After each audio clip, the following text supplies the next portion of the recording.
Deixa então, já que você está falando de Bolsonaro, puxar para os militares. Vamos. E para essa simbologia militar. Sim.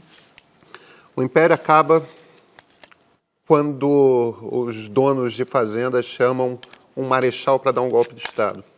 Os paulistas. A Primeira República acaba no movimento que nasce com a revolta lá dos tenentes. Getúlio Vargas encabeça, mas se não fosse o movimento tenentista, aquilo não teria acontecido. Sem Góes Monteiro e o Dutra, não teria acontecido o golpe do Estado Novo. O Dutra se torna o primeiro presidente da transição para a democracia brasileira. Aí essa democracia é interrompida em 64 por tenentes aposentados, mas estavam lá. E quando a nossa segunda democracia, não chamando a República Oligárquica de uma democracia, né? O colégio eleitoral era muito pequeno, mas quando a nossa segunda democracia entra numa crise de representatividade e tudo mais, embora não tenha havido um golpe de Estado, Jair Bolsonaro foi eleito, a população obviamente foi novamente bater a porta de um quartel para, nem que simbolicamente, escolher chamar os militares de volta. O que são esses militares, o que é esse exército na imaginação da população brasileira? Porque chega um ponto de que, mesmo com toda a revolta que havia em 85, quando a gente encerrou o regime militar, mesmo com tudo aquilo, naquele período final, nós, mesmo com Ulisses Guimarães e aquilo tudo, nós puxamos e demos para eles alguma autorização para que eles conseguissem, ensinando o próprio currículo, ensinando uma teoria maluca de que os comunistas tinham tomado o poder no Brasil, tudo mais. Quer dizer, eles continuam sendo formados a parte da realidade. E somos nós, é a sociedade brasileira que permite isso, né? A sociedade brasileira parece querer isso. Então, Pedro, 4h30 para responder. Eu vou começar a dar bronca aqui, que nem vocês, professoras. Vamos nós. Aqui, eu vou tentar fazer a arte aqui da condensação. Apesar que não é um grande mérito acadêmico, mas vou tentar, né? Eu recuaria, Pedro, a sua datação, que está muito boa, à Guerra do Paraguai. A Guerra do Paraguai, a gente pode dizer, interessante que o Brasil é um país tão violento, né? Como eu dizia para a Yasmin, o último país a abolir a escravidão, um sistema que supõe a posse de uma pessoa por outra pessoa, e mesmo assim a gente tenta vender essa mitologia do país pacífico, né? Do país da harmonia, e só reconhecemos uma guerra, a Guerra do Paraguai. Essas outras revoltas, que são centenas, milhares, nós não reconhecemos. Os mocambos, nós não reconhecemos. Os quilombos, nós não reconhecemos. As santidades, também não. Então vamos falar da Guerra do Paraguai. Os brasileiros só reconhecem uma guerra. Essa que nós chamamos de Guerra do Paraguai, a Tríplice Aliança, que foi, na verdade, uma vergonhosa aliança. Nessa época, quando a guerra começa, você sabe muito bem, né? Você estudou o período, o Brasil não tinha um exército profissional.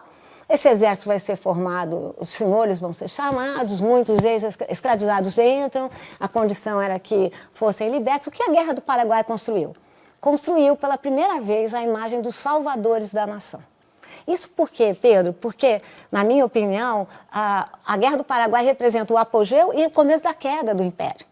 O Império, a partir de lá, vai lá para baixo. E, então, o que era o Exército? Ele começa a ser apresentado como a única corporação que, de fato, venceu a guerra.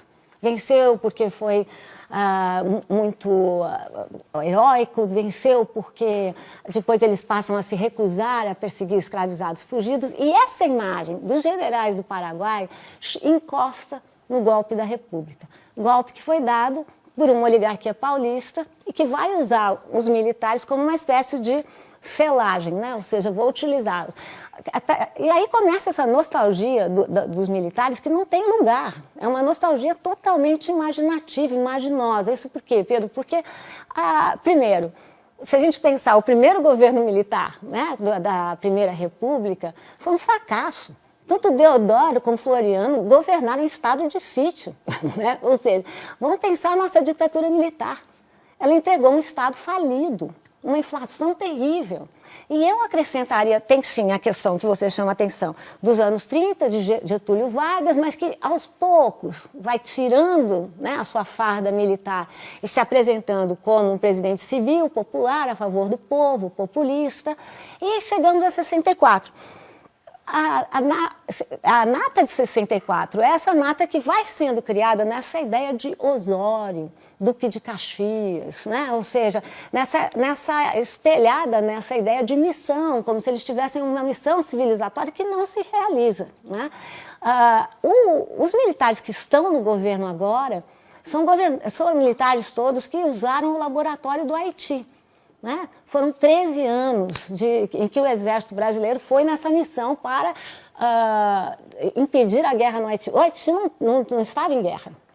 O Haiti estava com problemas financeiros, com problemas políticos, mas o Exército Brasileiro teve um papel terrível. Se nós dermos ouvido, não às fontes nacionais, mas dermos ouvidos aos intelectuais do Haiti, o papel do Brasil no Haiti foi vergonhoso. E vamos ver que todo esse oficialato que está no governo agora teve o berço e a experimentação aonde? No Haiti.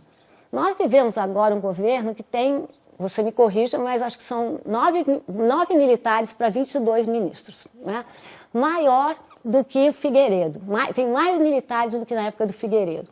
E nós também convivemos com esse presidente que, apesar de ter saído, né, o capitão, ele saiu por problemas, né, na caserna, né, ele fez uma revolução por conta de soldo, né, de salário, ele usa essa imagem do Exército, abusa. Outra imagem que eu analisei, Fábio, foi Bolsonaro no cavalo. Eu coloquei uma imagem de Bolsonaro do cavalo ao lado de Napoleão para mostrar como são gestos muito semelhantes, gestos políticos muito semelhantes. E estamos falando de um governo que faz uma mística da ditadura militar, chama o golpe de 64 como um golpe democrático, como se isso existisse, não é uma contradição nos seus termos, e chama por um passado que jamais existiu.